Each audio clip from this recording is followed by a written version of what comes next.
आज का हमारा टॉपिक है मीटर ब्रिज। ठीक है। हम कार्बन रजिस्टर बनाते थे तो उसका कलर कोडिंग करके हम कार्बन का जो रजिस्टर बनाते थे उसका रेजिस्टेंस फाइंड आउट कर लेते थे with the help of colour coding. लेकिन लेट्स से कि हमने कोई और मटेरियल का रेजिस्टेंस बनाया, उसका मुझे रेजिस्टेंस फाइंड आउट करना है, तो हम क्या इंस्ट्रूमेंट यूज़ करते हैं? Meter bridge. So metre bridge is used to measure unknown resistance. तो बहुत अच्छा सेटअप है ये, अननोन रेजिस्टेंस का रेजिस्टेंस फाइंड आउट करने में हेल्प करता है। ठीक है। इसका क्या है, ये पूरा का पूरा इसका ये सेटअप है। इसमें क्या करते हैं कि ये जो प्लेट्स हैं, ये वाला प्लेट हो गया, ये मेटेलिक प्लेट्स हैं, ये सब मेटेलिक प्लेट्स हैं।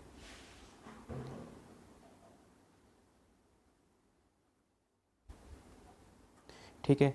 तो हम क्या करते हैं कि मेटेलिक प्लेट के एक एंड से और दूसरे एंड तक, ए से लेकर बी तक हमने एक वायर जोड़ा।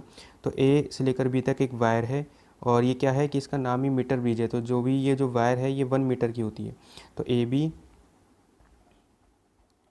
B is a 100 centimetre long wire having uniform cross sectional area. A से लेकर बी तक जो भी ये वायर है ये एक तो 100 सेंटीमीटर की है। ठीक है। और इसका जो क्रॉस सेक्शन रहना चाहिए वो यूनिफॉर्म रहना चाहिए। ये मेटेलिक प्लेट्स हो गई। हम क्या करते हैं, इस पॉइंट से और इस पॉइंट के बीच में एक रेजिस्टेंस जोड़ते हैं जो हमें नहीं पता। तो आर जो है हमारा अननोन रेजिस्टेंस है, अननोन रेजिस्टेंस। और जो एस है ये हमारा नॉन रेजिस्टेंस है, ये हमें पता है। तो हम यहाँ से लेकर यहाँ तक एक अननोन रेजिस्टेंस जोड़ते हैं और यहाँ से लेकर यहाँ तक एक नॉन रेजिस्टेंस जोड़ते हैं। तो ये एस जो है ये हमारा नॉन रेजिस्टेंस है, इसकी वैल्यू हमें पता है। ठीक है। ए से ए पॉइंट से हमने एक बैटरी जोड़ी जिसका पोटेंशियल डिफरेंस वी था और यहाँ से इसको कनेक्ट कर दिया। तो हुआ क्या कि यहाँ से लेकर यहाँ तक एक रेजिस्टेंस जुड़ा हुआ है जो हमें निकालना है। यहाँ से लेकर यहाँ तक का रेजिस्टेंस हमें पता है, ये एस हमें पता है, और ये वायर का जो लेंथ है वो हमें पता है। जो वायर है वो क्या करते हैं कि हम एलॉय से बनाते हैं ताकि अगर जब इसके अंदर करंट फ्लो होना शुरू होगा, ये वायर के अंदर जब करंट फ्लो होना शुरू होगा with the help of battery, तो क्या होगा, इसका टेम्परेचर चेंज नहीं होगा। तो इसलिए हम क्या करते हैं कि हम ऐसा मटेरियल पिक करते हैं ताकि टेम्परेचर चेंज होने से इस वायर का रेजिस्टेंस चेंज नहीं हो। So A B wire is made of alloy. ठीक है। हमें पता है कि एलॉय का अगर हम टेम्परेचर चेंज कर देंगे तो उसका रेजिस्टेंस लगभग सेम रहता है, ऑलमोस्ट सेम रहता है। जैसे कि एलॉय, जैसे कि हमने कुछ भी यूज़ कर लिया, मैंगनीज यूज़ कर लिया या फिर कॉन्स्टेंटिन यूज़ कर लिया। ठीक है। So that resistance of wire A B does not change with change in temperature। ठीक है। इसलिए इसको मैंगनीन का बना लेते हैं या कॉन्स्टेंटिन का बना लेते हैं। तो पूरा का पूरा सेटअप कुछ ऐसा है। ठीक है। और यहाँ से लेकर यहाँ तक सी पॉइंट से लेकर एक गैल्वेनोमीटर हमने जोड़ा है। तो ओवरऑल क्या करते हैं, शुरू में ये जो पॉइंट होता है जिसको हम क्या बोलेंगे, जे को क्या बोलते हैं, हम जोकी बोलते हैं। ठीक है। तो जे पॉइंट को हमने जोकी कहा। तो क्या होता है कि यहाँ से इसको सबसे पहले यहाँ रखा जाता है। ठीक है। ये क्या करता है कि ये पूरा का पूरा जो सेटअप होगा ये बैटरी के साथ कनेक्टेड है। तो बैटरी इसके अंदर करंट फ्लो होना शुरू करवाती है। तो जैसे ही करंट यहाँ से ऐसे जाने लगता है तो करंट ऐसे जाता है, ऐसे मूव करता है। फिर करंट के बाद दो रास्ते आते हैं, एक नीचे चले जाना और एक यहाँ चले जाना। तो पहले जो कि यहाँ रखा हुआ है तो इस वाले गैल्वेनोमीटर में करंट आएगा, तो गैल्वेनोमीटर कुछ एक डिफ्लेक्शन शो करता है। फिर धीरे धीरे क्या करते हैं कि इस जोकी को यहाँ से उठा के यहाँ रखते हुए चलते हैं। तो जैसे यहाँ से लेकर हमने यहाँ तक लेके आए, तो जैसे ही जोकी को यहाँ पर लेके आए उस टाइम पे इसके अंदर करंट ज़ीरो हो गया। ठीक है। जैसे हमने ये कहा कि जोकी को यहाँ से लेकर यहाँ तक लेके आ रहे हैं। ठीक है। तो ये डिफ्लेक्शन शो करता जाएगा। जैसे ही मान लेते हैं कि इस वाले पॉइंट पे आने के बाद इसमें इसने डिफ्लेक्शन नहीं दिखाया, तो इसमें कितना करंट आया, इसमें करंट आया 0। तो यहाँ से लेकर यहाँ तक का जो भी लेंथ होगा हम with the help of this scale measure कर लेंगे। तो यहाँ से लेकर यहाँ तक की जो भी लेंथ हमने कहा, लेट से वो जो लेंथ है वो L है। अच्छा, ये कितने, ये जो वायर थी ये 100 सेंटीमीटर लॉन्ग है, इसके नीचे हमने क्या लगाया, एक मीटर स्केल लगाया। ठीक है, तो मीटर स्केल का ये एंड 0 सेंटीमीटर शो करेगा और ये वाला एंड 100 सेंटीमीटर शो करेगा। ठीक है, तो यहाँ से लेकर यहाँ तक जैसे ये जो कि यहाँ पर आया, तो हमने with the help of this meter scale ये यहाँ से लेकर यहाँ तक का लेंथ मेज़र कर लिया, जिसको हमने क्या कहा, L। अगर ये लेंथ L है तो यहाँ से लेकर यहाँ तक का जो लेंथ होगा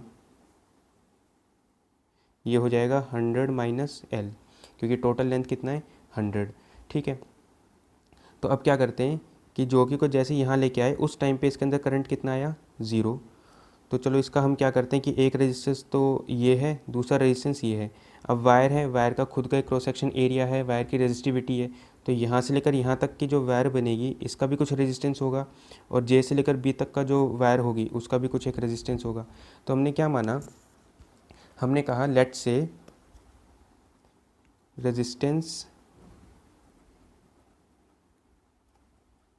पर unit length of wire A B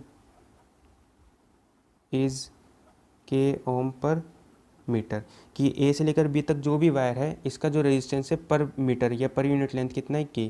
तो एल लेंथ का जो बनेगा, ये वायर बनेगा, उसका रेजिस्टेंस हो जाएगा रेजिस्टेंस ऑफ वायर ए से लेकर जे तक, ए से लेकर जे तक का जो रेजिस्टेंस बनेगा वो कितना बनेगा, 1 मीटर का के है तो एल सेंटीमीटर का कितना हो जाएगा, के इंटू एल। ठीक है, इसको ऐसा मान लेते हैं कि जो रेजिस्टेंस गिवन है ये मीटर में नहीं है, सेंटीमीटर में है। ठीक है, तो जो इसका रेजिस्टेंस पर यूनिट लेंथ दी गई है वो कितना है, के ओम पर सेंटीमीटर। तो 1 सेंटीमीटर का अगर के है तो एल सेंटीमीटर लेंथ का कितना हो जाएगा, के एल। ऐसे रेजिस्टेंस हम निकालते हैं जे से लेकर बी का, resistance of wire J B, ये हो जाएगा के इंटू 100 माइनस एल। ठीक है, जो एल लेंथ है वो सेंटीमीटर में मेज़र की गई है। तो ओवरऑल देखो हमने क्या किया, इसको बनाया, इसका इक्विवेलेंट हमने सर्किट बनाया। इसका इक्विवेलेंट सर्किट देखो ऐसा बनेगा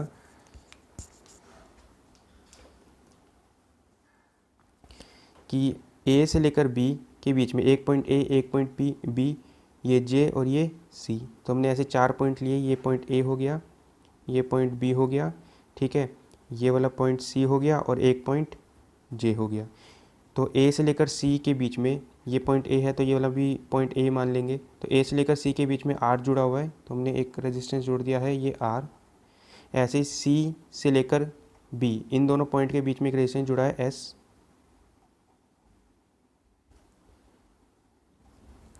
ठीक है, अच्छा, और ए से लेकर जे के बीच में भी एक रेजिस्टेंस जुड़ा हुआ है, और जे से लेकर बी, ठीक है, ये हो गया एस। ए से जे का रेजिस्टेंस हो गया ए जे का रेजिस्टेंस हमने लिखा के एल। तो ये जो रेजिस्टेंस है ये के इंटू एल है। और जे से लेकर बी में जो रेजिस्टेंस है यहाँ से लेकर यहाँ तक, तो जे बी का रेजिस्टेंस हो गया के इंटू 100 माइनस एल। ठीक है, और ए और बी पॉइंट के अक्रॉस हमने क्या किया, एक बैटरी जोड़ी। ए से लेकर बी के बीच में हमने क्या किया, एक बैटरी जोड़ी है यहाँ पे ऐसे।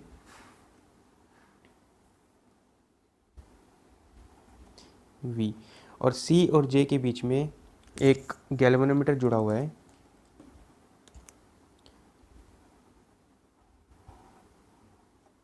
ठीक है, ये पॉइंट हो गया J।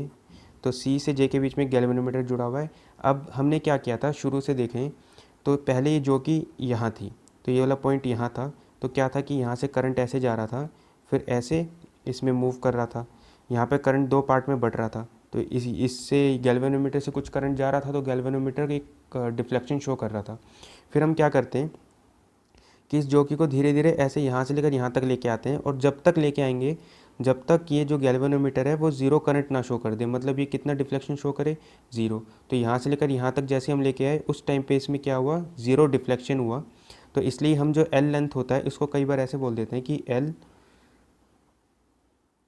L be the length of wire for null point. ठीक है, नल पॉइंट का मतलब हो गया कि करंट इन गैल्वेनोमीटर ज़ीरो हो गया, तो इसी को हम ऐसा भी बोलते हैं, नल डिफ्लेक्शन भी बोलते हैं इसको, या इसको ऐसे बोलते हैं दैट इज़ गैल्वेनोमीटर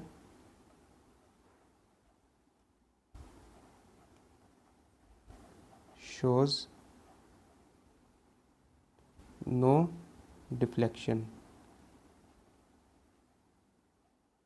ठीक है, कि गैल्वेनोमीटर कोई भी डिफ्लेक्शन शो नहीं करेगा, तो इसमें करंट कितना आएगा, ज़ीरो। अब ये तो बैलेंस व्हीटस्टोन की तरह दिख रहा है। ठीक है, कि यहाँ से लेकर यहाँ तक में करंट नहीं जा रहा है, तो इसका मतलब है आर इंटू ये शुड बी के एल इंटू एस, ये होना चाहिए। इसका मतलब है it is balanced Wheatstone bridge. अगर ये बैलेंस्ड व्हीटस्टोन ब्रिज होगा तो क्या कंडीशन आएगी, आर इंटू ये क्रॉस में जो भी रेजिस्टेंस होते हैं मल्टीप्लाई होते हैं, are into K 100 minus L should be equal to K L into S into S. तो के से के कट गया, हमें एक अननोन रेजिस्टेंस फाइंड करना था, तो जो आर की वैल्यू आई इसको ऐसे लिख लेंगे, R into 100 minus L is equal to K into S. तो एक तो ये वाला इसका एक रिज़ल्ट आया। इसको ऐसे भी लिख सकते हो, हमें अगर आर निकालना है तो आर विल बी के इंटू एस, सॉरी के नहीं है, ये के से के कट जाएगा तो एल हो जाएगा, तो ये आ जाएगा L into S divide by 100 minus L. तो ये आ गया, जिसमें आर का मतलब हो गया अननोन रेजिस्टेंस,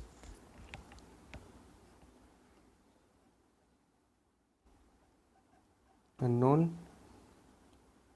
रेजिस्टेंस, और एल का मतलब हो गया null point, null point length, और एस का मतलब हो गया नॉन रेजिस्टेंस।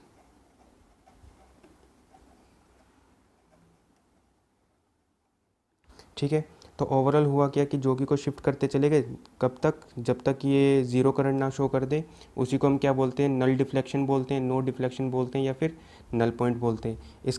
इसका मतलब है जो मीटर ब्रिज है ये ये बैलेंस व्हीटस्टोन ब्रिज के प्रिंसिपल के ऊपर वर्क करता है। So metre bridge works on the principle of balanced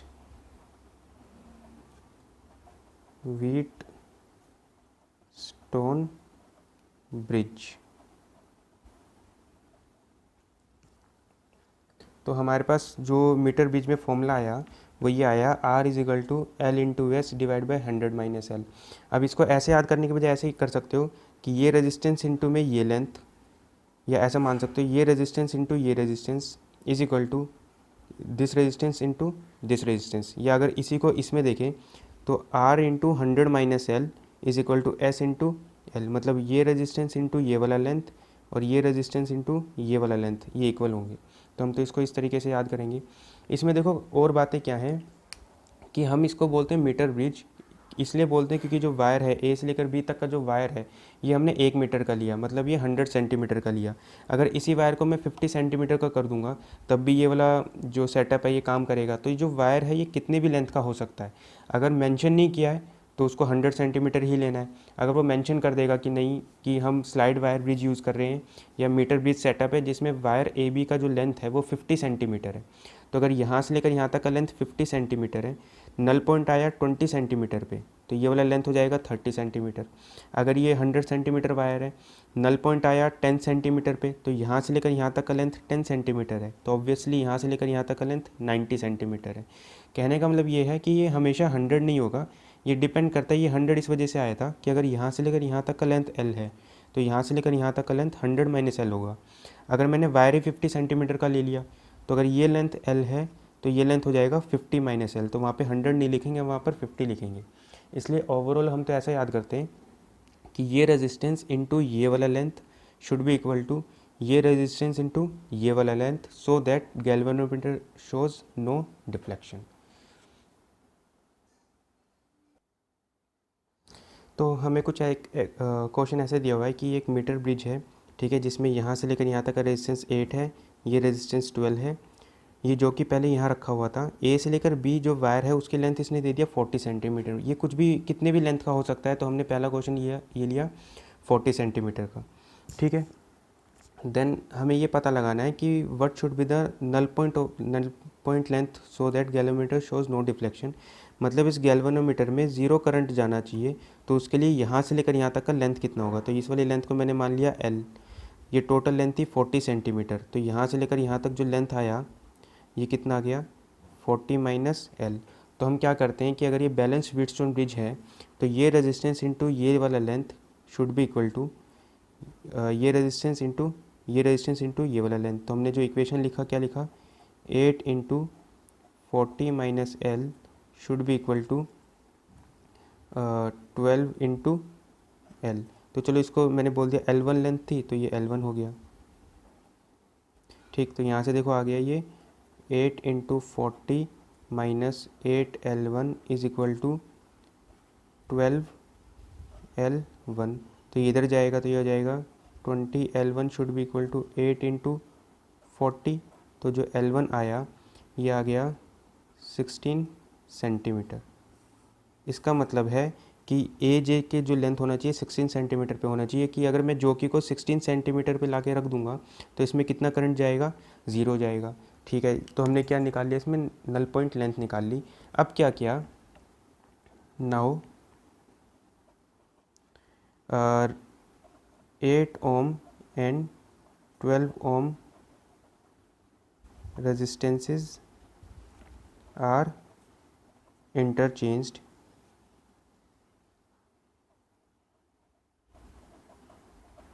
कि 8 ओम और 12 ओम को रेजिस्टेंस को मैंने इंटरचेंज कर दिया। Then find the shift in the position of jockey and direction of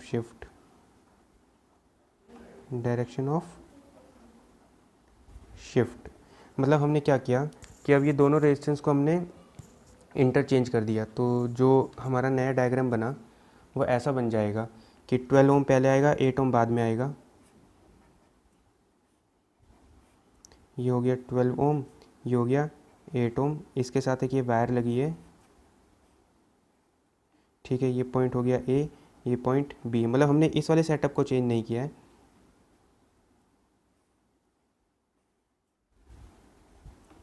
ये हो गया वी, ये गैल्वेनोमीटर, और ये मान लेते हैं कि ये जोकी जे वाला पॉइंट, ठीक। अब मुझे ये नहीं पता कि जो जोकी को मुझे इधर शिफ्ट करना पड़ेगा, इधर शिफ्ट करना पड़ेगा। तो यहाँ से लेकर यहाँ तक का जो भी मैंने नया लेंथ माना कि नया सेटअप बना, तो नया नल पॉइंट आएगा, तो यहाँ से लेकर यहाँ तक की लेंथ मैंने मान ली L2, तो यहाँ से लेकर यहाँ तक की लेंथ हो जाएगी 40 माइनस L2।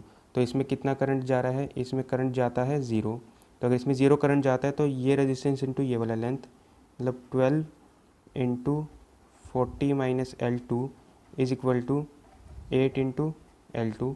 तो इसको सोल्व करके देखेंगे तो L2 की वैल्यू आ जाएगी 32 सेंटीमीटर। तो इसको जब सोल्व करेंगे तो इसका जो लेंथ आ जाएगा ये आ जाएगा 24 सेंटीमीटर। देखो ये होना भी चाहिए था कि अगर 8 यहाँ पर है और 12 यहाँ पर है, तो 8 के कॉरस्पॉन्डिंग ये जो लेंथ आया ये 16 आया, तो 12 के कॉरस्पॉन्डिंग कितना आ जाना चाहिए, 16 40 माइनस 16 24। तो अगर मैं इसको इंटरचेंज कर दूंगा तो हमने एक तरीके से सेटअप को उल्टा कर दिया है कि अगर 8 के लिए ये वाला लेंथ 16, 12 के लिए ये वाला लेंथ 24। तो अगर मैं सेटअप को उल्टा कर दूंगा तो ये वाला लेंथ बाद में आ जाना चाहिए 24 और ये वाला लेंथ आ जाना चाहिए 16। तो इसको सोल्व भी करने की ज़रूरत नहीं थी, आप इंटरचेंज से भी बोल सकते हो कि अगर मैंने रेजिस्टेंस को इंटरचेंज कर दिया तो जो लेंथ होगी वो भी इंटरचेंज हो जाती है। तो ठीक है, L1 आ गया 16 सेंटीमीटर, L2 आ गया 24 सेंटीमीटर। अब देखो हमें ये तो पता है कि पहले नल पॉइंट आ रहा है 16 पे, बाद में नल पॉइंट आ रहा है 24 पे। तो जो जोकी है उसको तो राइट में तो शिफ्ट किया है, तो शिफ्ट इन दी जोकी अगर हम निकालें, shift in the position of जोकी, तो शिफ्ट आ जाएगा L2 माइनस L1, मतलब 24 माइनस 16 8 सेंटीमीटर। उसको कहाँ शिफ्ट किया है? टूवर्ड्स राइट, कि इसको राइट की तरफ शिफ्ट करना पड़ेगा 8 सेंटीमीटर। तो ओवरऑल इस न्यूमेरिकल में हमने ये चीज़ सीखी, एक तो जो ए बी वायर की जो लेंथ है वो कितना भी हो सकता है, 40 50 100 कुछ भी, अगर मेंशन नहीं किया गया तो उसको 100 सेंटीमीटर ही लेना है।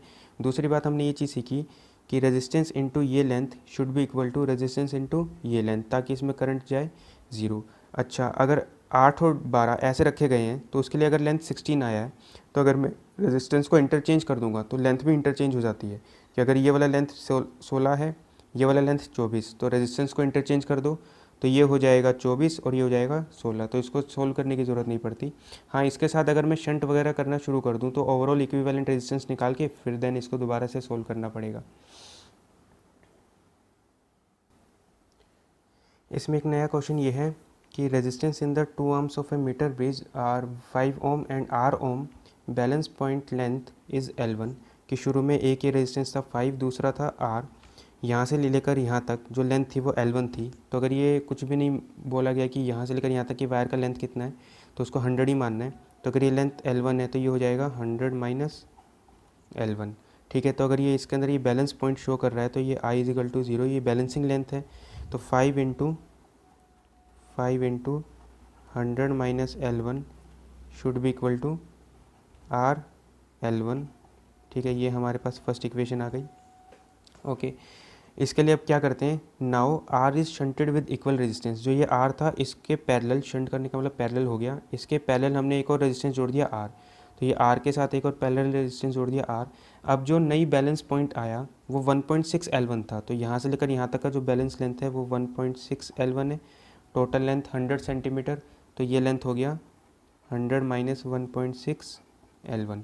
तो इसके लिए भी हमें कंडीशन लिखनी है कि इसमें अगर ज़ीरो करंट फ्लो कर रहा है, I is equal to 0 current flow कर रहा है, तो इसके लिए क्या इक्वेशन लिखेंगे कि दिस रेजिस्टेंस इनटू ये length should be equal to this resistance into ये। तो इसका पूरा इक्विवेलेंट रेजिस्टेंस हो जाएगा R और R, इसका इक्विवेलेंट रेजिस्टेंस हो जाएगा R/2।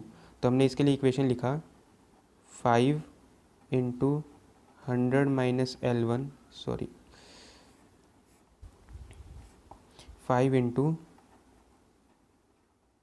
100 minus 1.6 L1 should be equal to R/2 into 1.6 L1। ये हमारी सेकंड इक्वेशन हो गई। तो फर्स्ट इक्वेशन है, सेकंड इक्वेशन है, इसमें अगर मैं फर्स्ट और सेकंड इक्वेशन को डिवाइड कर दूं तो सिर्फ L1 में रिलेशन बनेगा। तो हमने इक्वेशन लिखा कि इक्वेशन डिवाइड 1/2। जब इसको डिवाइड करेंगे तो देखो 5 से 5 कट जाएगा, यहाँ बच जाएगा 100 माइनस L1, नीचे बच जाएगा 100 माइनस 1.6 L1।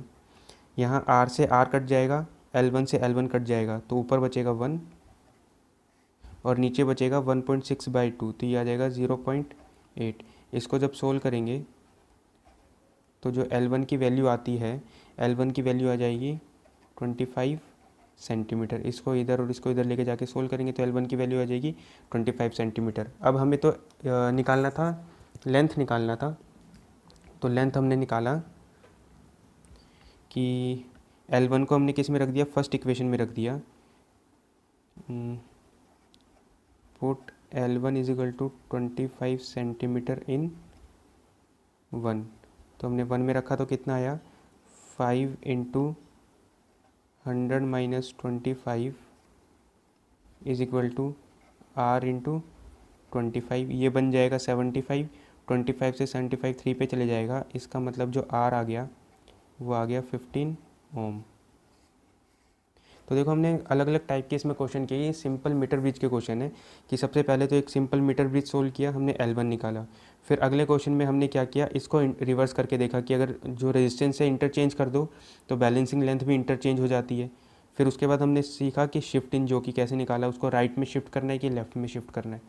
नेक्स्ट क्वेश्चन में हमने देखा कि ये जो रेजिस्टेंस है इसको कैसे भी चेंज कर सकते हैं, इसके सीरीज़ में भी रेजिस्टेंस जोड़ सकते थे, पैरेलल में भी जोड़ सकते थे, इसको हटा के कुछ और रेजिस्टेंस भी लगा सकते थे, तो उस टाइप के क्वेश्चन भी कर लिए। तो ओवरऑल जो काम करना है वो ये रेजिस्टेंस इनटू ये length should be equal to ये रेजिस्टेंस इनटू ये लेंथ, ताकि इसके अंदर करंट कितना चले जाए, 0। तो ये सिंपल व्हीटस्टोन ब्रिज के, सॉरी सिंपल ये मीटर ब्रिज के क्वेश्चन थे। तो चलो इसके अंदर अब नया सेगमेंट पढ़ते हैं कि हम जो भी चीज़ हम मेज़र कर रहे हैं उसमें हमेशा एरर तो आता ही है। इसमें हमें ये पता है कि जो भी मीटर ब्रिज में हम एक अननोन रेजिस्टेंस यूज़ करते हैं, अननोन रेजिस्टेंस का हमें रेजिस्टेंस फाइंड करना है और एक नॉन रेजिस्टेंस यूज़ करते हैं। अब नॉन रेजिस्टेंस अगर 100% एक्यूरेट है तो मान लेते हैं ठीक है, उसके अंदर तो कुछ भी एरर नहीं आएगा। लेकिन जब हम जोकी को यहाँ से लेकर यहाँ इसको स्लाइड कर रहे हैं या उठा के रखते हैं तो यहाँ पे स्केल लगा हुआ होता है। अब अगर स्केल का खुद का भी एक लिस्ट काउंट है कि हम मिनिमम उसमें से मेज़रमेंट कितना कर सकते हैं, वो फिक्स होता है। तो अगर यहाँ से लेकर यहाँ तक लेट से लेंथ आती है 20 सेंटीमीटर, अब उस 20 सेंटीमीटर लेंथ हमने मेज़र की है तो मेज़रमेंट में भी कुछ एरर आएगा। तो 20 सेंटीमीटर में कुछ भी प्लस और माइनस एरर आ सकता है। तो अगर यहाँ से लेकर यहाँ तक लेट से इस वाली लेंथ को अगर मैं L1 बोलता हूँ तो ये कितने भी लेंथ का एक वायर हो सकता है। तो अगर इसको मैंने यहाँ से लेकर यहाँ तक नल पॉइंट मैंने L1 बोला तो ये वाली लेंथ को मैंने L2 बोल दिया। तो ओवरऑल अगर मुझे R निकालना होगा तो मैं कैसे निकालूंगा, R इंटू ये वाला length L2 is equal to S into L1। तो ओवरऑल जो R आएगा वो आएगा S into L1 bye L2। ठीक है, ये अननोन रेजिस्टेंस आ गया। अगर इसमें L1, L2 और S ये तीनों की तीनों सबसे ज़्यादा एक्यूरेट हैं तो R भी एकदम एक्यूरेट आएगा। लेकिन इनमें से किसी में भी अगर एरर आना शुरू हो गया मेज़रमेंट की वजह से तो R में भी एरर आएगा। तो लेट से हमने ये बोला कि जो S है, S जो कि हमारा नॉन रेजिस्टेंस है, सॉरी S जो है वो नॉन रेजिस्टेंस है और जो S है वो कांस्टेंट है, वो वेरी नहीं कर रहा, मतलब चेंज नहीं हो रहा है, तो एकदम मोस्ट एक्यूरेट है। तो जो S है वो हमने क्या बोला, मोस्ट एक्यूरेट। तो इसके अंदर एरर कुछ भी नहीं आएगा। ठीक है, तो लेकिन जो L1 और L2 है ये मैं खुद से मेज़र कर रहा हूँ with the help of metre scale. तो L1 में भी एरर है और L2 में भी एरर है, तो एक R में भी एरर आएगा। तो एरर हम कैसे निकालते हैं, कोई भी अगर एक जनरल केस देखें, जनरल केस अगर हम R का देखें तो लेट से जो Z है, Z ऐसा लिखा गया 2x बाय वाई, जिसमें 2 तो एक कांस्टेंट टर्म हो गया, x में एरर आएगा और y में एरर आएगा। तो इसका अगर हम एरर लिखते हैं तो ऐसे लिखते हैं delta z by Z is equal to 2 में कुछ भी एरर नहीं है तो ये हट जाएगा, x का लिखेंगे delta x by x plus y का लिखेंगे delta y by y. Error हमेशा ऐड होते हैं इसलिए बीच में यहाँ पे नेगेटिव नहीं है, तो x का एरर लिखा डेल्टा x बाई एक्स और y का लिखेंगे डेल्टा y बाई वाई। ठीक है, तो एक जनरल फॉर्मेट होता है मल्टीप्लिकेशन डिवाइड करने में एरर कैसे निकालते हैं, तो ये उसी चीज़ का केस है। तो अगर हम R में एरर लिखें तो इस वाले केस में R में एरर आएगा delta R by R will be, ये आ जाएगा delta S by S plus delta L1 by L1 plus delta L2 by L2। अब जो S है वो तो कांस्टेंट टर्म है, तो डेल्टा S कितना हो गया, 0 हो गया, क्योंकि S कैसा है, मोस्ट एक्यूरेट है या एरर लेस है। ठीक है, तो इसका मतलब है जो डेल्टा R में एरर आया या R में जो एरर आएगा तो उसको हम ऐसे लिख सकते हैं, ये वाला टर्म तो 0 हो गया, तो हमने लिखा delta R by R is equal to delta L1 by L1 plus delta L2 by L2। तो हम क्या करेंगे, हम मीटर ब्रिज यूज़ करके हम आर की वैल्यू निकाल लेंगे, ठीक है। देन उसके अंदर एरर हम ऐसे लिखेंगे। अब जो भी ये मीटर स्केल यूज़ किया जाता है उसमें अलग अलग एरर आ सकता है। तो जनरली अगर हम जो बात करते हैं, generally least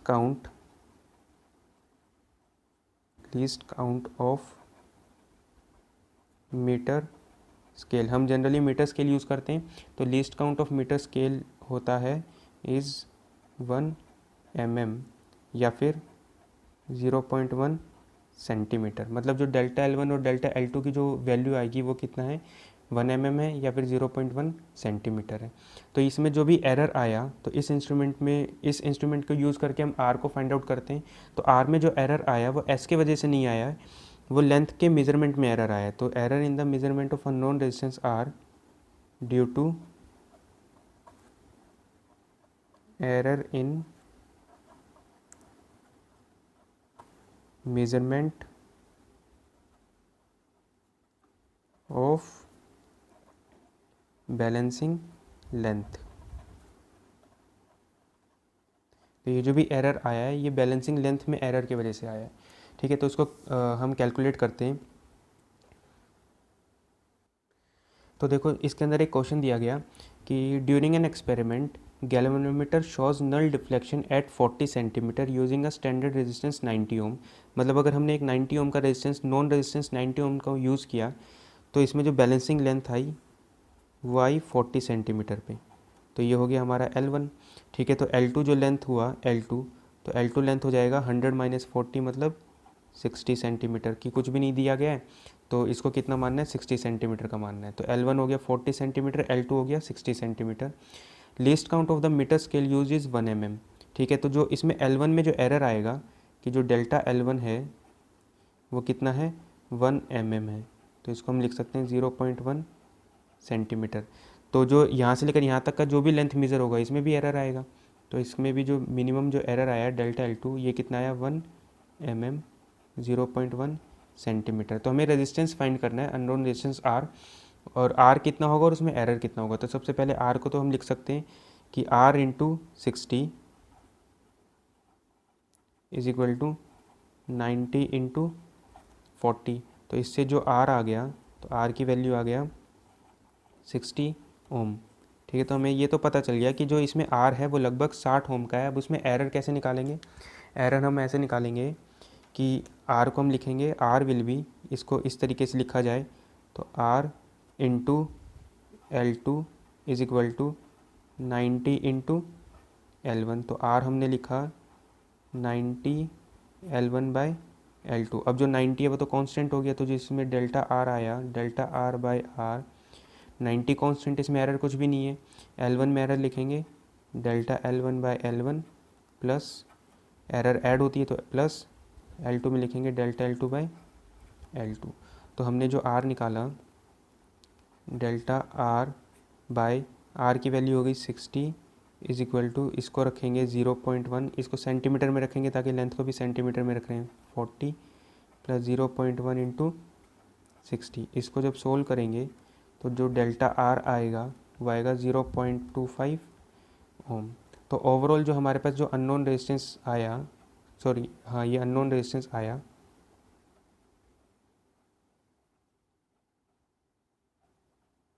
unknown resistance R, इसको ऐसे लिखेंगे, इसकी एक्यूरेट वैल्यू कितनी हो गई, 60 प्लस माइनस जो भी एरर है वो प्लस भी हो सकता है माइनस भी हो सकता है, कि जो भी मैक्सिमम परमिसिबल एरर हम निकालते हैं। तो ये आ गया 0.25 ओम। तो हमने एक क्वेश्चन एरर पे भी किया है।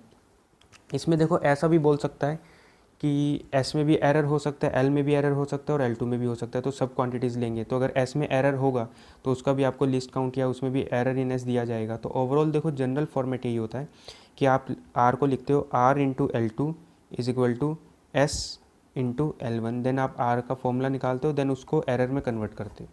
तो हमने एक एरर का भी क्वेश्चन किया है। ये जो एरर आया है, ये जो पर्टिकुलर एरर आया है, ये लेंथ में मेजरमेंट के एरर की वजह से आया है। अच्छा, जैसे जैसे इसमें R और इसको चेंज करते जाओगे तो बैलेंसिंग लेंथ चेंज होता जाएगा। हम चाहते हैं कि एक्सपेरिमेंट करते वक्त जो R में एरर आए वो मिनिमम आए, ठीक है। तो उसके लिए क्या होना चाहिए, उसके अंदर L1 और L2 में एक रिलेशन होता है कि एरर इन दी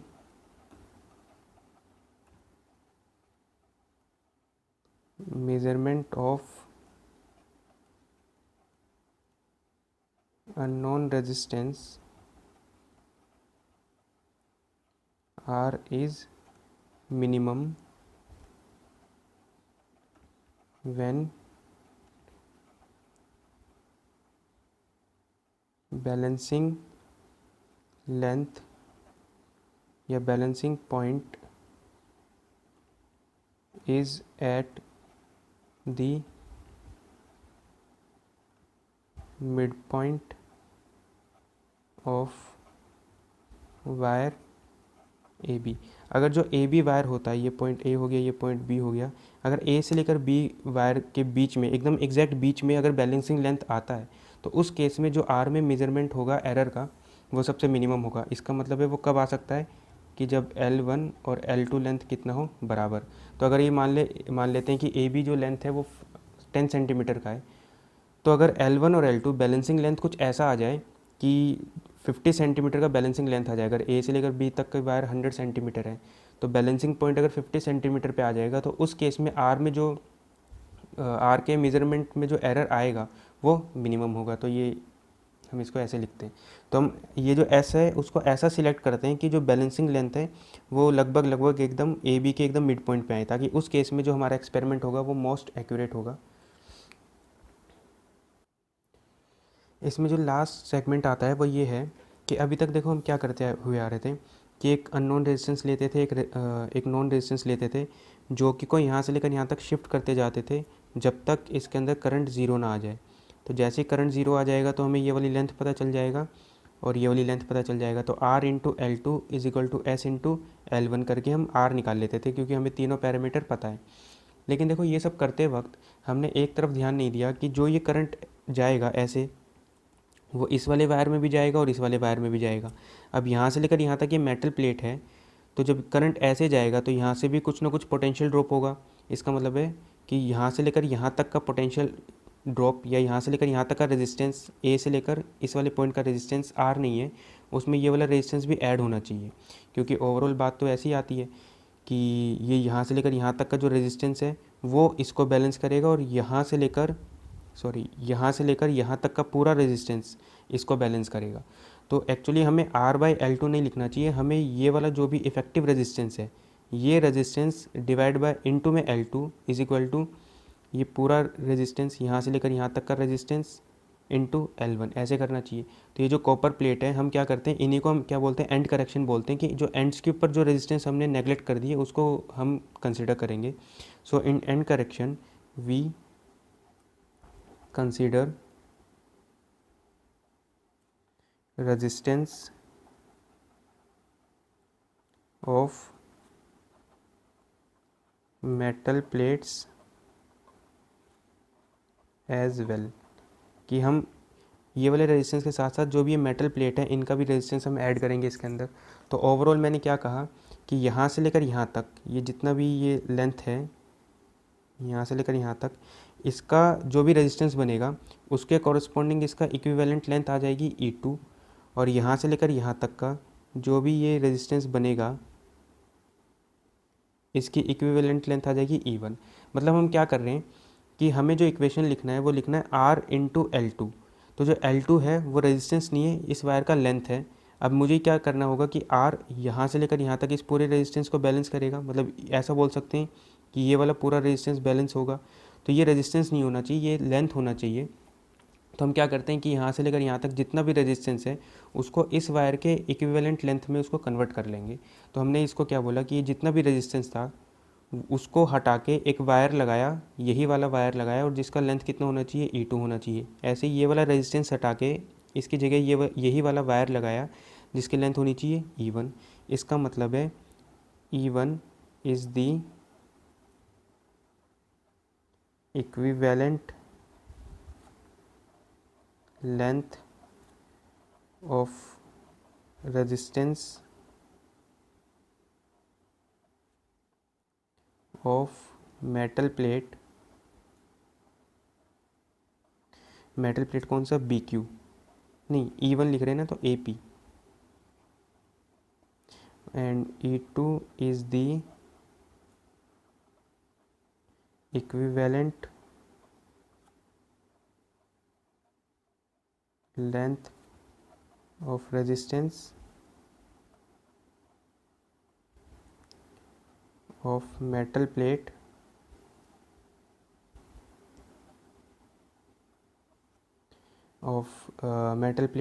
जो E2 है वो किसके बराबर है, ये BQ के इक्विवेलेंट है। ठीक है, तो अगर हम लिखें इसके अंदर कि जो AJ का इक्विवेलेंट लेंथ आया वो कितना आना चाहिए, वो L1 नहीं होना चाहिए, L1 में ये वाला जो लेंथ है वो भी ऐड होगा। तो हमें इसको ऐसे लिखना चाहिए कि इक्विवेलेंट या effective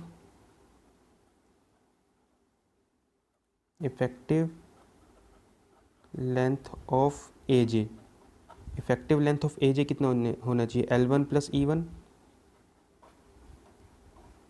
and effective length of JB ये कितना होना चाहिए, L2 प्लस E2।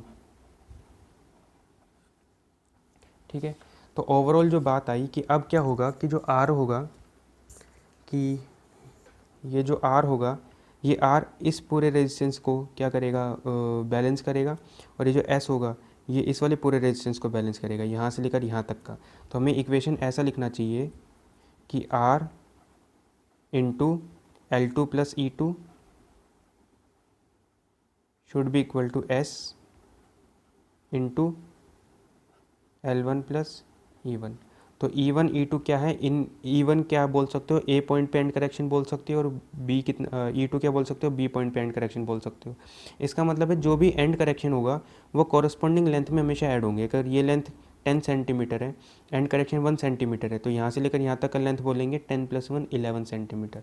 ऐसे ही ये वाला लेंथ मान लेते हैं 40 सेंटीमीटर है, एंड करेक्शन 2, तो इफेक्टिव लेंथ कितना बोलेंगे, 40 प्लस 2 42।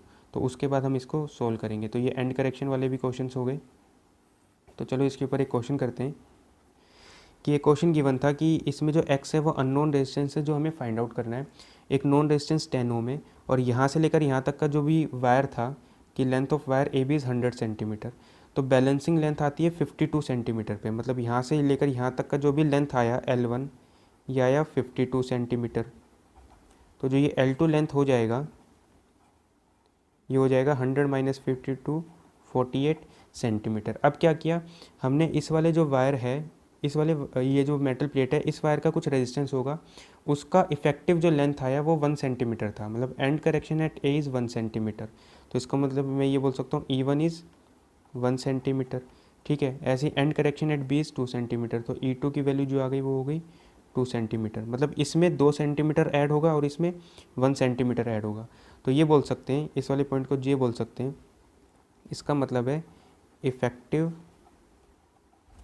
लेंथ